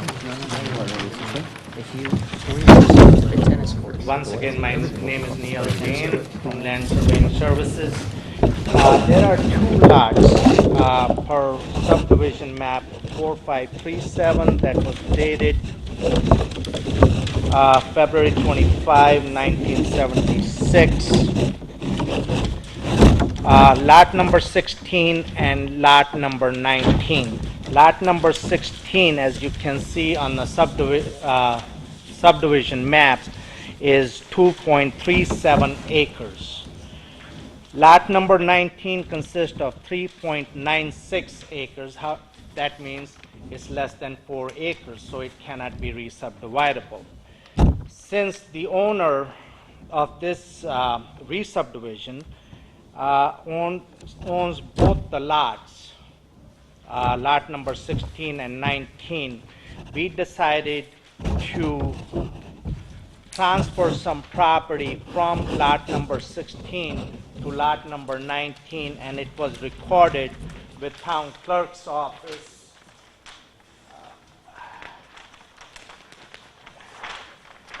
And this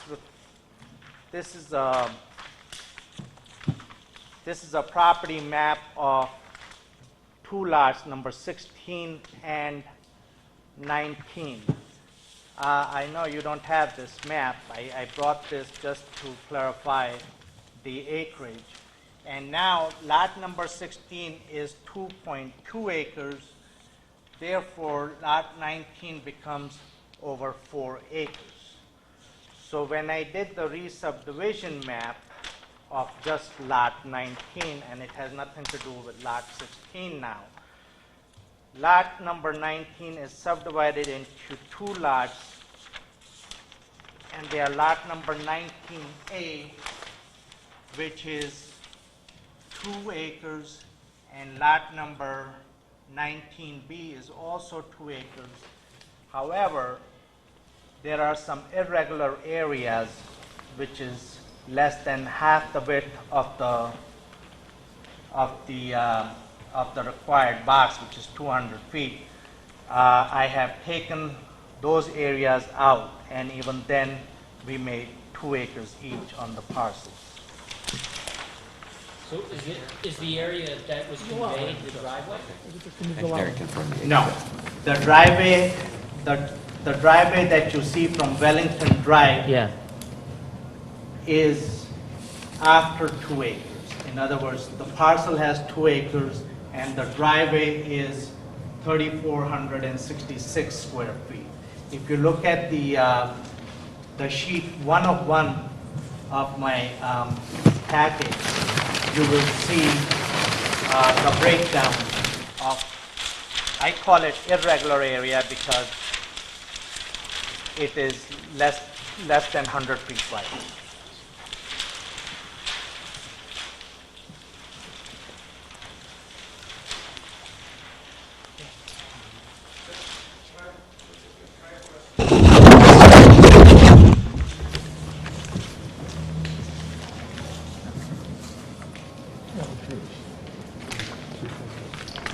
We did put the original, I'm sorry, Jim went for the record. We did put the original Wellington Drive subdivision map in your packet. Right.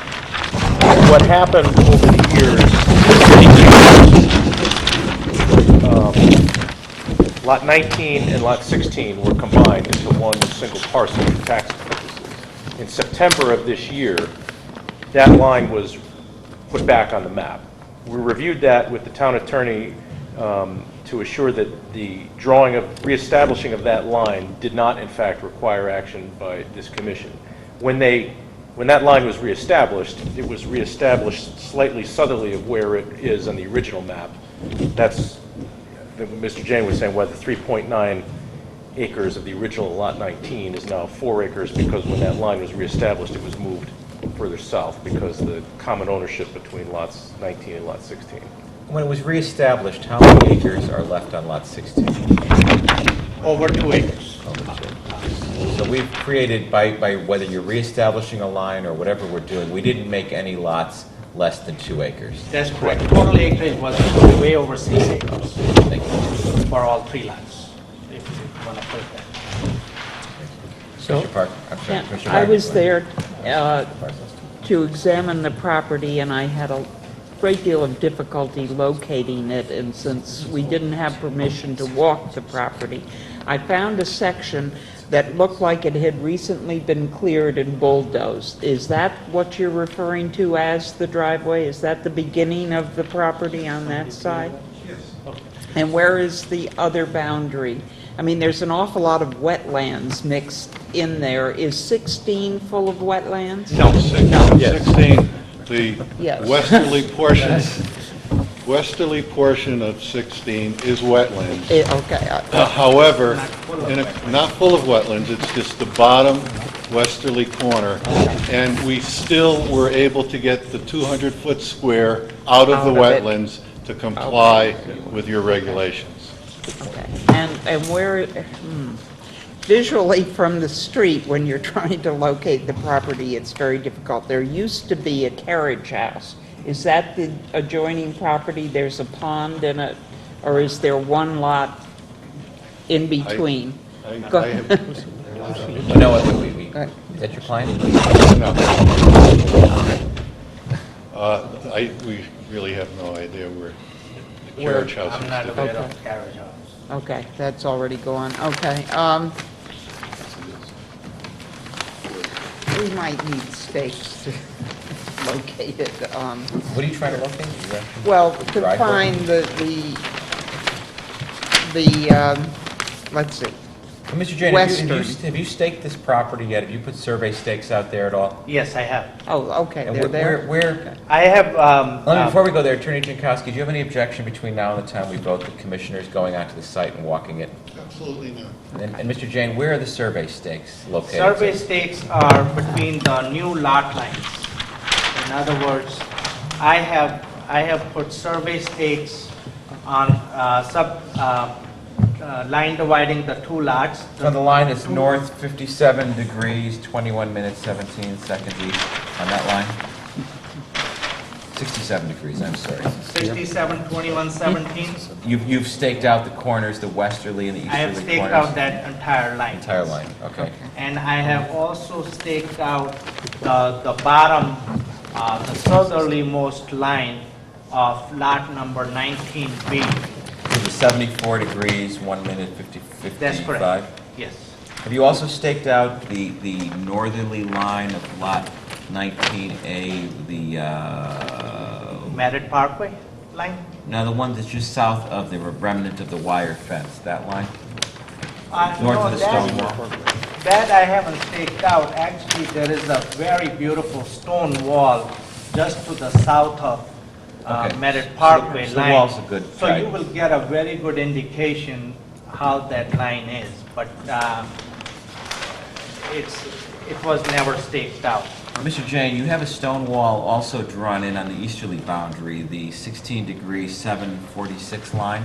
Is that stone wall in existence already? Yes, So we can use that as the easterly boundary? yes, you can. Okay. If you go there and if you you're more than welcome to give me a call. I can give you a guided tour on that one. We can't do that because we have to do everything on the record as a commission, so we're on our own. If you want me to stake out any other lines, you let me know. We'll do that before we leave. If any commissioner feels the need for something else staked out, we can do that. Thank you.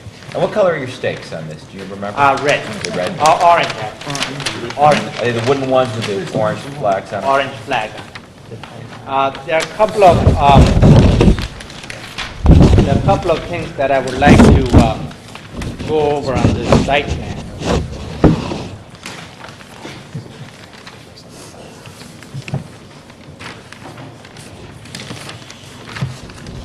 As indicated by the town engineer Laura Pooley on October 4th, 2011.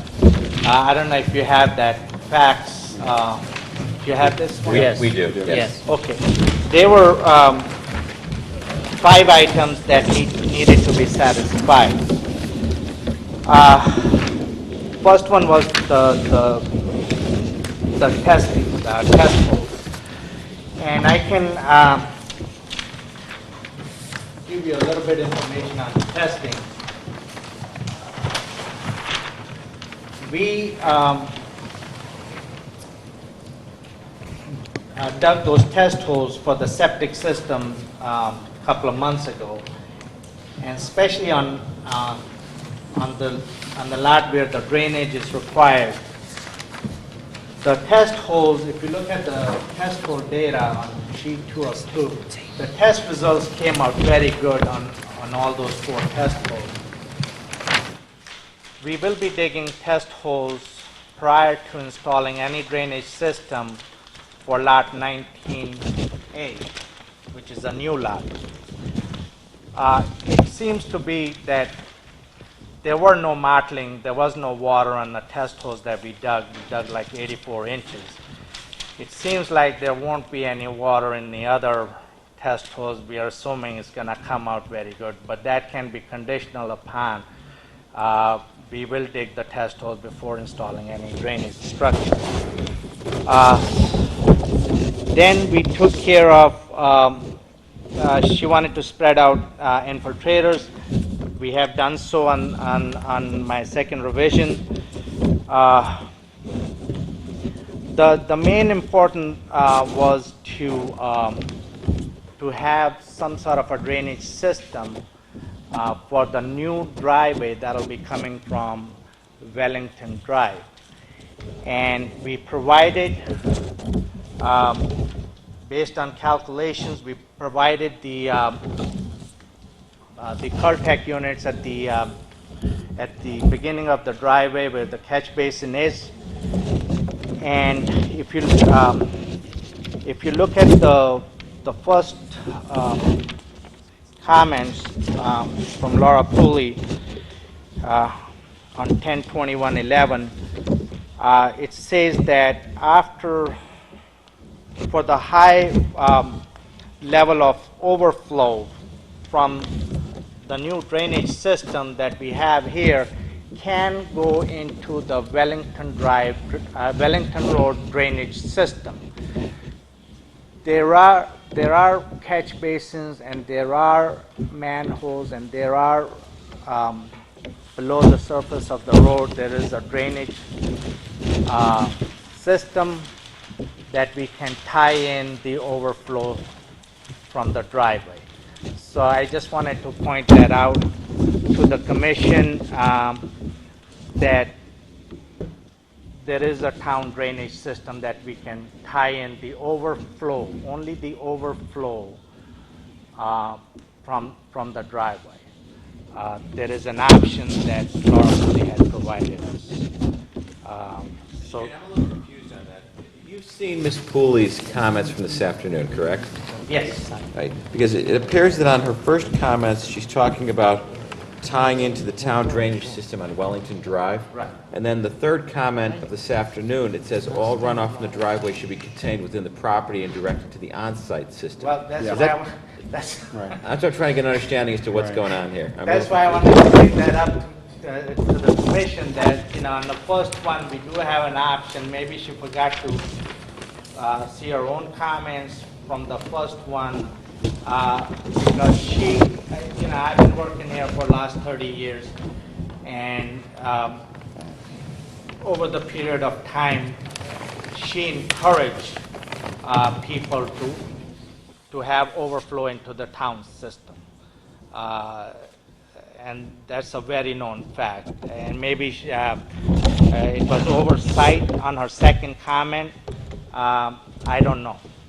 But according to the first comment, your guess is as good as mine. I would tie into the town drainage system just for the overflow. Overflow is nothing but a purification of water. It's very pure because it comes out of all the Curtec rechargers. So, I don't disagree. right. If I may, I don't think the comments are conflicting. I mean, I think initially she suggested tying in the overflow, which you intend to do anyway. Right. I think in the follow-up comment received today, I think she's more concerned that the driveway be graded to direct the water to the catch basin rather than To the town. draining to the adjacent property. So I don't think that comment 3 is directed to exclude the ability to tie into the overflow, just make sure it's properly constructed so the drainage gets into the catch basin rather than draining into the adjacent property. So you have no trouble grading this so the drainage goes into the catch basin and the Absolutely, overflow the way- goes into the other system? Yes, Mr. Chairman.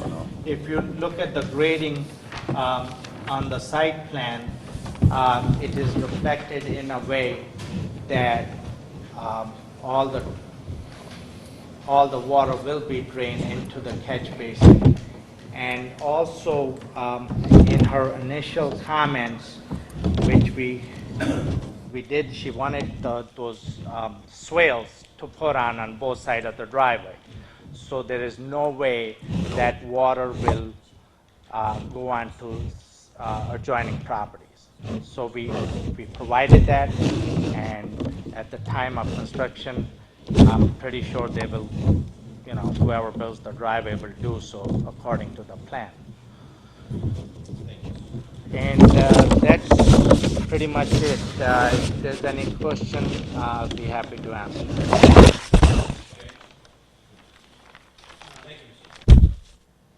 Yeah? Hold on one second, maybe. Well, we have the ability to see satellite, pictures from Google Maps, for example. Yeah, I have it right here. I made it even bigger if you like the same. And it just, let me see yours. Maybe we are, I don't know. Yeah, it may be on the, it's really difficult when you're there. So there's the tennis court. Right, okay, master dwelling, and this is where the dwelling comes up here. He's got that, that's going to be an evidence. That has to be. Do you have a copy of that for evidence already? This is taken from Google Maps? No, actually, it's another site called MSN site. MSN? Yes. If you go on, it's called Bing now. Yeah. It used to be MSN, now it's called Bing. B-I-N-G. So which one is that one? It's going to be in the south. Mr. Jane, we're going to have to keep a copy of that, the colored map, but we don't have that in Yes, the I record. said- If you could just coordinate with staff when you're done, so we can get one, please. Thank you. Wellington? Just give us a second here. Here it is. Okay. This is where. Got it. Thank you. With the bulldozer, you should see a clear So- area. I don't know the answer to this question. How is it the tennis court, or what is the setback for the tennis court? And 10 what? feet. 10 feet. So on here, it's 2.9, and at one point, it's 14.7, right? Unless I'm looking at this incorrectly. Sides. This one here? Right. 2.9 and 14? Right, 2.9 is pre-existing. It's a non-conforming pre-existing condition. So what That I doesn't- did, when I drew a new line, I made sure that it is over 10 feet. So that's why it's 14.7 Okay, On one side. for that side. for that side. But the other side, I don't think you're reaching that. Do we need No, we to didn't. come into conformity It is conforming, on that side? yes. What about the other side? That's pre-existing. pre-existing non-conforming. I don't That's think- pre-existing. That's the existing line, existing tennis court. You didn't move that. I guess the question would be, right, When was I the can- tennis there's- court there? I guess this is- what's the answer to the Yeah, question? There is no required setback from the tennis court itself. The only thing that requires setback is if there's a fence enclosure that exceeds 6 feet in height, in which case that needs to be 6 feet, or I'm sorry, 10 feet from the property line. Is there a The fence property here? line that they've newly established is 14.7 feet away from that. Right, The existing property line, which remains unchanged by this proposal, is 2.9 feet. If So- it's been there for 3 years or more, we have no jurisdiction to correct that setback. got it. All right, thank you. Are there any other questions, Mr. Jane, by any member of the commission?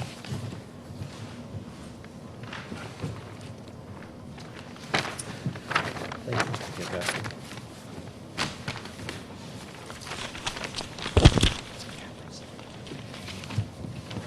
Am I excused?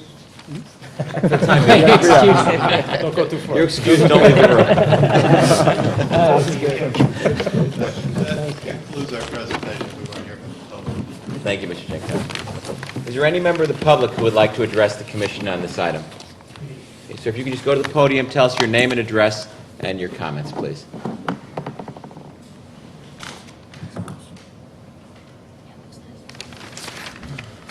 I'm Dominic Calavito. I live at 2215 Cross Highway, which is in front of what they're talking about. Why I came here tonight was this letter about the town planning zoning, going to hear something tonight on this here. I received this last night. So I'm coming here today to say, I want to have a chance to go with my attorney and go over something, because what I'm hearing tonight really is a lot of baloney over here, okay? You don't know it because I know it. First of all, this here 3.9 acres, I couldn't build a house on there. I originally was going to buy this property to build a house where they're talking about putting a house. There wasn't enough land. Now it seems to me that they're borrowing from Peter to make that land available, and then that other space for the tennis court comes into the picture if they're suddenly stealing from Peter. So I'm really confused with the whole issue, okay? But again, all I'm here for, I received this letter Monday night that there's a meeting tonight. I really want to have some time to go over this and look over the whole situation here. There's a lot comes into the picture. I have a well on my property. Their septic system going to go into my well? I mean, I don't know that, okay? But I want to look into all this stuff. And I'm really confused with the amount of property they're talking about. Because the original owner there, who I was good friends with, said something about, we have 5.8 acres. That's all I have, these 3 lots. All of a sudden now, it's over 6 acres. I am very confused with it, so I want some time to investigate this. That's what I'm here for. Thank you, Mr. Calavito. What was his address? Oh, yeah, what was your address, sir? I'm sorry for the record. I'm 2215. 2215. Oh, one other question. The existing house that's there uses my road to get there. They had access to my road. Now we're suddenly turning around and saying, well, I'm going to build a new house, but I'm going to use your road. I'm going to use the other lot in the back. I'm going to make a new road for myself, but now I'm going to build a new house and I'm going to use your road. Is that just out of clear blue sky? They say, I'm going to use your road? Well, where does this come from? This was an original subdivision that was way back in when I bought this property in 1980. I knew how to use my road, that house in the back, period. Now suddenly you're turning around and saying, I'm going to make another road in the back, but I'm going to use your road for a new house that I'm going to put up. I gotta find out. It doesn't make any sense to me. Sorry, do you know which subdivision number you are on? I'm sorry? Do you know? Mr. Calavito's house, if you look at the new map, he's the house to the northwest of the new lot of lot 19A. I believe it's lot 20 on the original. 20? Yeah. 20 on the original If subdivision. you want to switch, Commissioner Blair, can you switch the map to show you?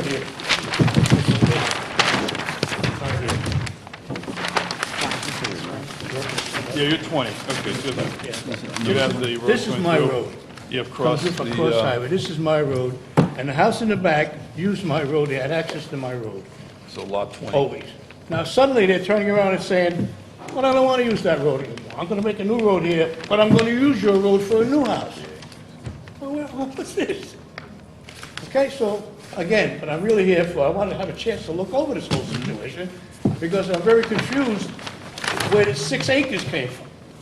All of a sudden, out of clear blue sky, there's 6 acres. I don't know where the land came from. Thank you. Mr. Chairman? Thank you. What do you have? Can we shouldn't walk question the the public. driveway for you? Yeah, the applicant's a good question. I guess that's a good question. Mr. Calavito, do the members of the commission have permission to walk up your driveway? Yes. Thank you. Thank you. Sir. Patrick Donaher. My mother lives at 21 Victoria Court, which adjacent to the new driveway, which apparently they have a lot of confidence since they built it and assume they're going to get this pushed through, Got it. much like using your driveway to get into. What I'd say is, yes, there is wetlands at the bottom of that drive, or that new lot we're proposing, and it's not relegated to that southwest corner. I can say across the drive or back of that lot, since they put in trees to try and absorb all that water. Those pine trees were put in maybe 10, 15 years ago by Mr. Penner, who used to live there, to control the water, so that water goes across the entire back of the new proposed lot. The grading of the driveway, of the new driveway that goes into the Wellington Drive, that land goes like this. So unless you're going to cut like this into it, there's no way it's not going to drain into my parents' shrub bed. So in 20 feet, I'd be hard pressed to see that. Second of all, I'd say I'd like to see a new plan with a new driveway sketch as well as the new proposed garage, which is 30 feet and no less off the property line, because there's no hardship here. If they have 6 acres and they want to propose it, it's got to be at least 30 feet off their property line. And then I just listened to you all talk about Blackrock, that property, and we're talking about property value and what's right in Fairfield and what's not right, and 35,000, and reacting to all the neighbors in the area. Well, this new proposed driveway and this new garage are essentially being built right on the pool, which is in my parents' backyard. Now, I don't know, they've lived there for 33 years. That pool's been there for 20 plus. You know, car coming out of the driveway with headlights into the pool, exhaust, etc., and a new garage plunked right down in the back of a pool in someone's backyard that's been there for 20 years. I just hope you take that into consideration, seeing that we were all talking about property values, because I guarantee you that would bring down the property value of 21 Victoria Court. As far as the catch basin, I heard talk about catch basin. The existing catch basin at the end of that driveway is right on the corner of Victoria Court and Wellington Drive, which is a fair distance. So there will be no water rushing to that catch basin, which is, I believe, uphill. So there would have to be a new catch basin put in because the existing one, there's no possible way it would get there.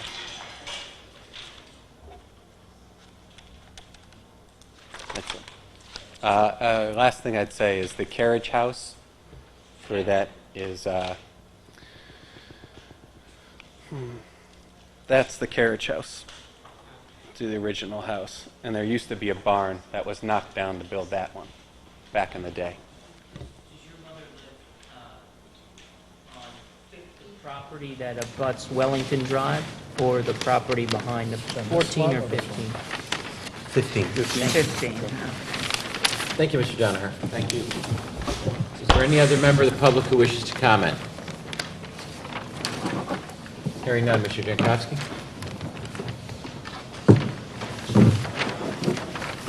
Just a couple of things. Wetlands has signed off on this. The wetlands are mapped. The wetlands are in the southwest corner of lot number 16, and they are not a part of this application, nor do they come into play. And as I stated previously, we can get a 200-foot square, as per your regulations, outside the wetlands of lot 16, so that is a buildable lot. In terms of the access to the existing house, that really is a fait accompli. The title is transferred. We have recorded the map. The driveway is roughed in. Obviously, it will be built in accordance with the specifications and overseen by the town engineering department so that there will be no runoff as per their requirements. In regard to the garage, we're going to tear it down. Obviously, then, nothing gets grandfathered in. If we tear it down, because the driveway is going to go right through it, we will have to build a garage 30 feet off the property line in compliance with your regulations that are updated, rather than having something grandfathered in. So in effect, we're going to move the garage farther away from their property. I don't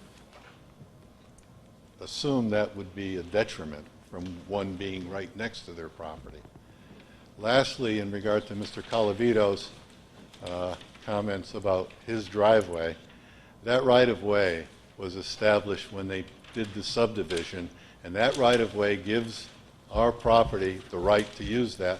And there's a maintenance agreement on file with the subdivision that obligates all the users of that driveway to maintain it.